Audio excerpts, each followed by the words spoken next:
Hi, this video is the second case tutorial for my line connection addon. I will show you how to make an earth line connection effect in Blender with this addon. Okay, let's start. Create a new sphere. Press Ctrl 2 to add a 2-level subdivision. Right-click, Shader Smooth, go to the Shader panel. Create a new material. Select the principled BSDF node, press Ctrl T to set a new texture for it. Here I have prepared a world map texture. Drag it in, delete this. Select these 3 nodes and press F to automatically connect them. At this point, check the top of the earth and you will find there is a problem with the texture. Here you need to change the projection from flat to sphere and use the generated mode. Now the texture is fine. Then find the LC addon in the sidebar. Find a point on the earth, hold Shift and right-click to place the cursor. Click the cone button here in the addon. It will create a new cone. This cone is used for positioning, and it has no face so that it will not be rendered. Scale this cone down, turn on the snap option, set it to face project, check align rotation to target. Now select the cone and move it, and it will snap and automatically align on the surface of the earth model. Shift D to copy and move.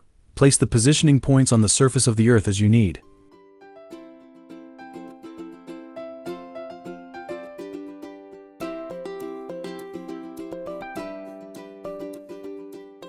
Turn off snapping.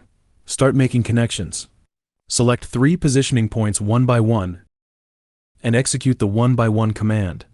There will be 2 large empty objects and ripple objects in the scene because our earth size is too small. In fact, we should have made the earth larger at the beginning, but it doesn't matter now. Press Alt plus Shift to reduce the size of the controller. Move them up, then reduce the thickness of the line. Click Get Ripples. Select all ripple objects, reduce the size, and you will get the right connection effect. Here we can use the Measure tool to measure the height of a line. About 0.15, let's fill it into the initial line height value, which means that the default height of the next line we create is 0.15. Now if we open the keyframe menu, we can see that there are already keyframes. Delete the keyframe of the annotation first. Click Get Lines to select all line controllers, and you can see that we already have 2 objects with keyframes. Their keyframe animations have a certain order. LC001 is first, LC002 is later.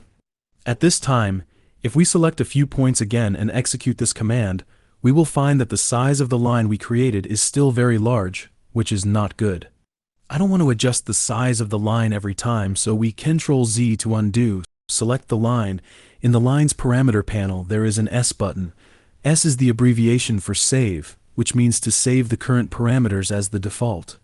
Click on it, then select ripples, and click on this S button in the ripples parameter panel to save the parameters too, and then execute the connection command again.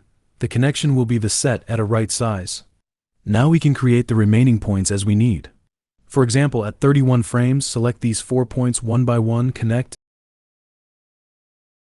and then repeat the operation. Here I speed up. The connection will be created according to the current frame number.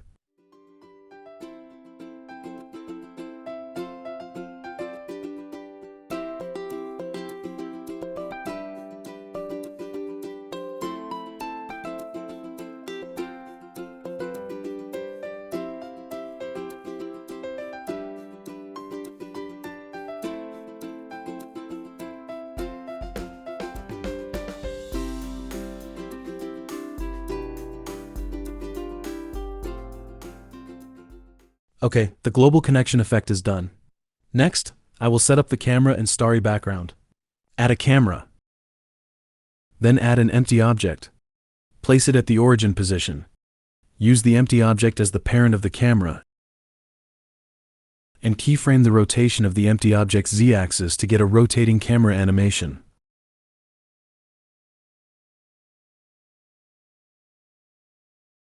Select the camera, adjust the view to the position where the connection appears at frame 0, set a keyframe, and then pull the camera away after a while, keyframe, so we get an animation of the Earth pulling away while rotating. Then set the color of the connection. I set the line to blue, and the brightness value to 8. In the rendering settings, turn on bloom, set ripple A to orange, and also increase its brightness value, then drag and copy it to ripple B. For the color settings of ripples, you can refer to this picture. Then observe the animation. You will find that in some positions, although the line has arrived at the positioning point, the ripple object has not appeared yet. This is because the line that arrived here first was created later, but we also have a solution, that is, when the ripple appears, select it. Then go back to the time it should appear. Adjust the frame offset value until it appears. Similarly, if there are other points with this bug, you can use this method to solve it.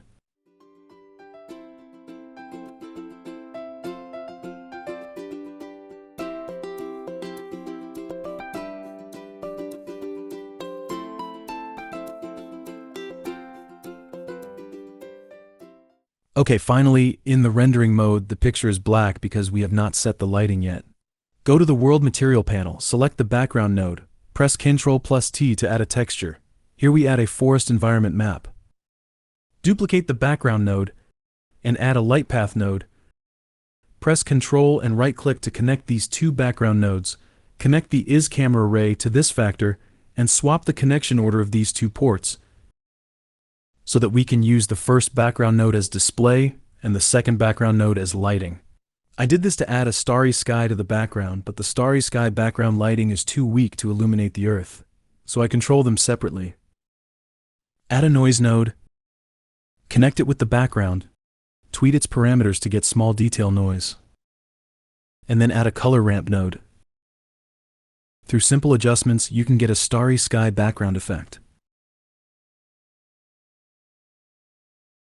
Okay, this is the process of making the global connection effect. I hope it can help you. Thank you for watching.